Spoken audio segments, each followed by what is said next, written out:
राजा राजवर्धन सिंह एक कुशल और न्यायप्रिय राजा थे। धर्म में भी रुचि थी और प्रजा भी सुखी थी, पर फिर भी चिंतित थे। कारण था उनका पुत्र जो घोर नास्तिक था। वो ईश्वर के अस्तित्व को ही नकारने वाला था। इतनी नकारात्मकता उसके भीतर भरी हुई थी कि उसने एक बूढ़ी नौकरानी, जिसने उसे गोद में खिलाया था, पाल पोसकर बड़ा किया था, उसे भी कारावास में डाल दिया था और जेल में चक्की पीसने का कड़ा दंड दे डाला। उसका अपराध सिर्फ इतना था कि वो दिन हो या रात, सुबह हो या शाम, आठों प्रहर हरि भजन गाती रहती थी और युवराज के मना करने पर भी भक्ति नहीं छोड़ी। वो नौकरानी दिन रात जेल में चक्की पीसते हुए भी हरि भजन गाती रहती। जब राजा को इस बात का पता चला तो वे बहुत दुखी हुए। उन्होंने तुरंत नौकरानी को रिहा करने का आदेश दिया और अपने महल में बुलाया। जब नौकरानी आई तो उन्होंने माफी मांगते हुए कहा, मैं शर्मिंदा हूं अम्मा, अपने बेटे की भूल के लिए मैं तुझसे माफी मांगता हूं। नौकरानी भाव विभोर होकर बोली, कैसी बात करते हैं अन्नदाता, मैं तो आपकी चाकर हूं और सच कहूं तो कारागार में मुझे कोई परेशानी नहीं है, बल्कि वहां तो मैं ज्यादा सहज होकर अपने प्रभु की भक्ति कर सकती हूं।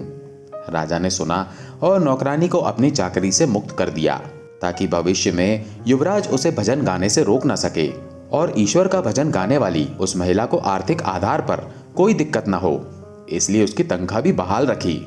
युवराज का इस प्रकार नास्तिक हो जाना और आस्तिक से इतनी नफरत करना राजा के लिए चिंता का सबब बनता जा रहा था और इसी चिंता ने एक धीमे जहर का काम करते हुए उन्हें बीमार कर दिया और मृत्यु शैया पर पहुंचा दिया। मरणासन राजा ने बेटे को बुलाया और सिर्फ आखिरी नसीहत देते हुए कहा, बेटा अब मैं जा रहा हूं और मेरे बाद अब तुम्हें ही राज्य की बागडोर संभालनी है। इसलिए मैं जाते जाते तुम्हें सिर्फ एक हिदायत देना चाहूंगा कि इस संसार में हर तरह का विचार है और हर तरह की विचारधारा के लोग हैं। इसलिए बेटा, राजा होने के नाते हर विचार का सम्मान करना और अपनी विचारधारा को जबरदस्ती किसी पर मत थोपना। ऐसी हिदायत देकर राजा चल बसे। युवराज के राज्याभिषेक का समय आया। राजपुरोहित उन्हें पद की शपथ दिला रहे थे। राजपुरोहित ने शपथ पढ़ना शुरू किया। मैं ईश्वर की शपथ लेकर कहता हूं कि। राजा खामोश रहे। राजपुरोहित ने प्रश्न किया, क्या हुआ महाराज, आप शपथ नहीं लेना चाहते? मैं ईश्वर की शपथ नहीं ले सकता, जिस पर मुझे विश्वास नहीं, जिसे मैंने कभी देखा नहीं, उसकी शपथ मैं कैसे ले सकता हूं? किंतु ये तो परंपरा है महाराज। ठीक है, तो मैं अपने स्वर्गीय पिता महाराज की शपथ लेकर पद ग्रहण करता हूं। वे एक न्यायप्रिय प्रजापालक थे। राजा ने बिना ईश्वर की शपथ लिए राजपद ग्रहण कर लिया और इसके बाद राजा अपने पिता की नसीहत पूरी तरह भूल गया और प्रजा पर अपनी विचारधारा थोपने लगा। एक दिन उसने सनक में आकर घोषणा कर दी कि अगर किसी ने मेरे सामने यह साबित कर दिया कि ईश्वर का कोई अस्तित्व है तो ठीक है, वरना मैं सभी मंदिरों से मूर्तियों को तोड़वा दूंगा। मैं सिर्फ 3 प्रश्न पूछूंगा और यदि मेरे प्रश्नों का सही उत्तर नहीं मिल पाया तो ये स्पष्ट मान लूंगा कि ईश्वर का कोई अस्तित्व नहीं है और इसे सिद्ध करने के लिए 15 दिन का समय है। सारे राज्य में खलबली मच गई। लोगों को अपने धर्म, अपने मंदिरों और अपने देवताओं पर संकट के बादल मंडराते हुए नजर आने लगे। राज्य के कोने कोने से विद्वान आने लगे। राजा को ईश्वर के अस्तित्व का विश्वास दिलाने को एक विद्वान ने तर्क दिया, महाराज, मिट्टी का कोई आकार नहीं होता, वो मिट्टी खुद से कुछ नहीं कर सकती, किंतु जब वही मिट्टी कुम्हार के हाथों में पड़ जाती है तो वो एक घड़े का रूप ले लेती है और सबकी प्यास बुझाने को पानी अपने अंदर रख लेती है। मिट्टी का कोई आकार नहीं है, पर घड़े का आकार है, ये उस कुम्हार की वजह से। ठीक उसी प्रकार हमारा शरीर भी मिट्टी ही होता है, जिसे कुम्हार आकार देता है, और ये कुम्हार कोई और नहीं बल्कि स्वयं वो ईश्वर ही है। विद्वान के इस तर्क को राजा ने तुरंत ये कहकर टाल दिया कि आपकी बात सही हो सकती है कि कुम्हार की तरह ईश्वर ही हमें मिट्टी से मनुष्य का रूप देता हो, पर मिट्टी से घड़ा बनाने वाले कुम्हार को मैं देख सकता हूं, तो मिट्टी से मनुष्य बनाने वाले कुम्हार को मैं क्यों नहीं देख पा रहा हूं? जब तक देख नहीं लूंगा तब तक स्वीकार नहीं करूंगा। विद्वान निरुत्तर होकर चला गया। आखिरी के 2 दिन बचे थे। अब लगने लगा कि मंदिर और मूर्तियों को कोई बचा नहीं पाएगा। तो कुलगुरु की बेटी ने अपने पिता से कहा, मुझे आज्ञा दीजिए पिताजी, मैं राजा के सभी प्रश्नों का उत्तर दूंगी।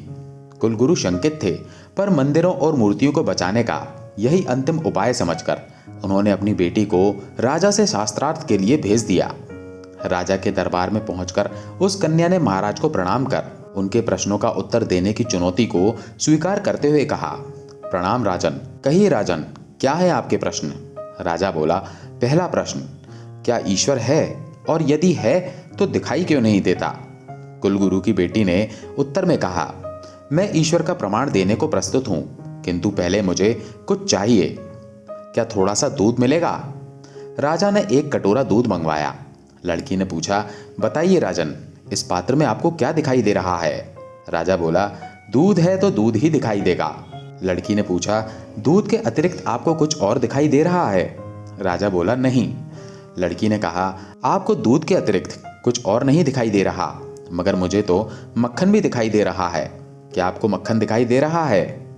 राजा कुछ सोच में पड़ गया और बोला, नहीं लड़की, क्या इसमें मक्खन है? लड़की बोली, हे राजन, जैसे दूध के कण कण में मक्खन है और मक्खन के कण कण में घी है, वैसे ही इस सृष्टि के कण कण में ईश्वर विभिन्न रूपों में है, जो है पर दिखाई नहीं देता।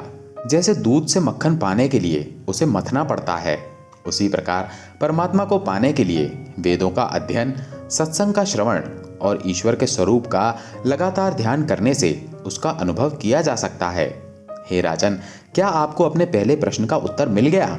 राजा ने कहा, हाँ, मैं मान गया, पर वो किसे देख रहा है, किस ओर देख रहा है? इसके उत्तर में कन्या ने कहा, क्या मुझे एक जलती हुई मोमबत्ती मिल सकती है? लड़की के लिए एक जलती हुई मोमबत्ती लाई गई। लड़की ने राजा से कहा, राजन, मोमबत्ती की ये लौ कहाँ देख रही है, किसे देख रही है? राजा ने उत्तर दिया, ये सभी को देख रही है, हर ओर देख रही है। लड़की बोली, राजन, जिस प्रकार इस मोमबत्ती का प्रकाश चारों ओर फैला हुआ है, उसी प्रकार ईश्वर की चेतना हर ओर फैली हुई है, और उसी चेतना के कारण हम देखते हैं, सुनते हैं, बोलते हैं और चलते हैं। जैसे ये प्रकाश सभी ओर देख रहा है, वैसे ही ईश्वर भी सभी ओर देख रहा है। आशा है आपको आपके दूसरे प्रश्न का उत्तर भी मिल गया होगा। कुलगुरु समेत सभी सभासदों के चेहरे पर प्रसन्नता और आशा की लहर दौड़ पड़ी, जबकि राजा असमंजस में पड़ गया। फिर उसने अपना तीसरा प्रश्न किया, वो इस समय क्या कर रहा है?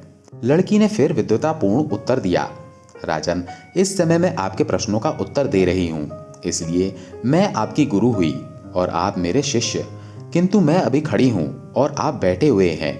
यदि अपने प्रश्न का उत्तर चाहते हो तो आपको मुझे अपना आसन देना होगा। राजा ने इधर उधर देखा और फिर अपने आसन से उठ खड़ा हुआ और वो लड़की उसके सिंहासन पर बैठ गई। फिर उसने कहा, ये रहा आपके तीसरे प्रश्न का उत्तर। राजन, थोड़ी देर पहले आप मंदिर से मूर्तियां हटाने पर विचार कर रहे थे, पर अभी आप ईश्वर के अस्तित्व और उसकी शक्तियों पर चर्चा कर रहे हैं। थोड़ी देर पहले आप इस सिंहासन पर बैठे हुए थे, अब मैं इस सिंहासन पर बैठी हूँ। थोड़ी देर पहले मैं सामान्य नागरिक की तरह खड़ी थी, अब आप मेरे सामने सामान्य नागरिक की तरह खड़े हैं और मैं आपके सिंहासन पर विराजमान हूँ। ये ईश्वर करवा रहा है, राजा को रंक और रंक को राजा बना रहा है। वो अनंत और असीमित शक्तियों का स्वामी है, जिसने ये सुंदर, अद्भुत, अलौकिक और महान ब्रह्मांड को रचा है, जिसमें सूर्य, चंद्रमा और असंख्य तारे अपने अपने स्थान पर विद्यमान हैं और फिर भी गतिशील रहते हैं। ऐसी सुंदर व्यवस्था के साथ इस संपूर्ण ब्रह्मांड को चलाने वाला ईश्वर हर कारण का कर्ता है। अब कहिए महाराज, क्या मंदिरों से मूर्तियां हटाई जाएं? मूर्तियां तो उस ईश्वर का प्रतीक हैं, उसका मूर्ति रूप है। वो तो सर्वज्ञ है, सर्वत्र है। किसी ने उसे मंदिरों में पाया तो किसी ने उसे पत्थरों में पूजा, किसी ने उसे पेड़ों, आकाश और सूर्य में पाया तो किसी ने उसे प्रार्थना में पाया। राजा पराजित हुआ, उसने पराजय स्वीकार की और सिर झुकाकर उस लड़की के सामने खड़ा रहा, और इसके साथ ही सालों पहले की हुई अपनी भूल का उसने प्रायश्चित भी किया। अपनी मां समान नौकरानी, जिसे उसने हरि भजन गाने के अपराध में जेल में चक्की पीसने का दंड दे डाला था, उस नौकरानी को वापस सम्मान सहित अपने महल में बुलवाया और हरि भजन गाने की छूट दे दी। दोस्तों, वीडियो अगर थोड़ी सी भी पसंद आए तो प्लीज़ एक लाइक ज़रूर कर दीजिए और कमेंट करके ज़रूर बताएं कि आपको कहानी कैसी लगी। चैनल पर अगर नए हैं तो सब्सक्राइब ज़रूर कर लें। धन्यवाद।